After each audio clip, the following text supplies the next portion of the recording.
Action. Hello, Toastmaster. It's coming to the end of the semester. Are you feeling excited? Yeah, I have started looking forward to the summer vacation.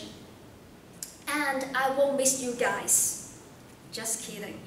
Anyway, before we say farewell to each other, I would like to leave you something useful and inspirational for your speeches and presentation.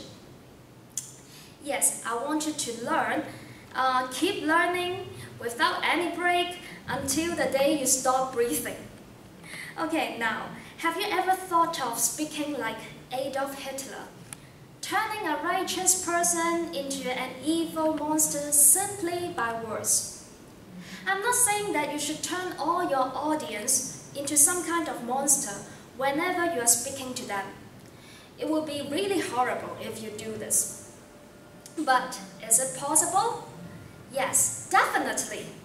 We can always change another person's belief, attitude, or even behavior just by speech. Let me begin with the background of Adolf Hitler. Hitler is one of the most vicious men of the 20th century. His brutal and ruthless deeds are commonly known.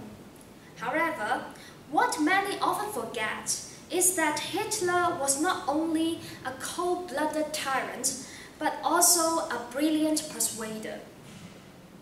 He used his incredible skill for being able to intuit the mood of the others, and the ability to use those observations to manipulate people for his own benefit.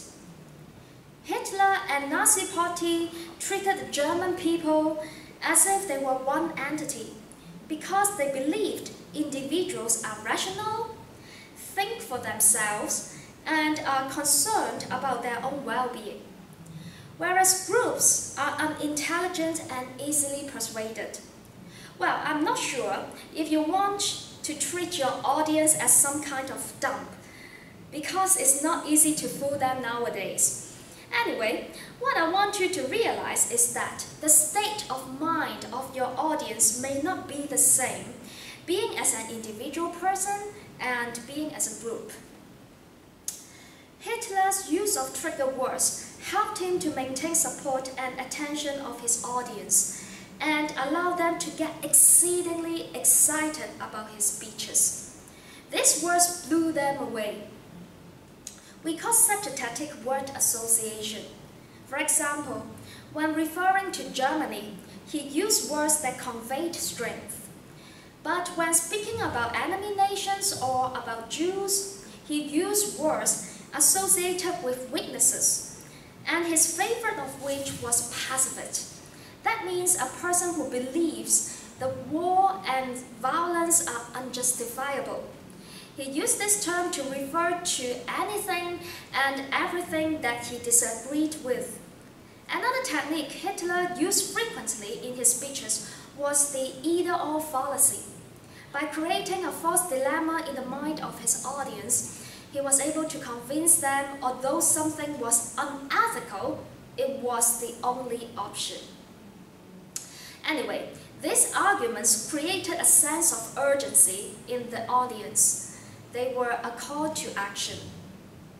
Despite the fact that he used this gift to deceive and destroy millions of lives instead of using it to benefit society, Adolf Hitler's persuasive and inspirational abilities lifted him from the lowly status of a high school dropout to the most feared man in the world. And his use of persuasion have had an inestimable impact on the world. As Hitler said, "I use emotion for the many and reserve reason for the few."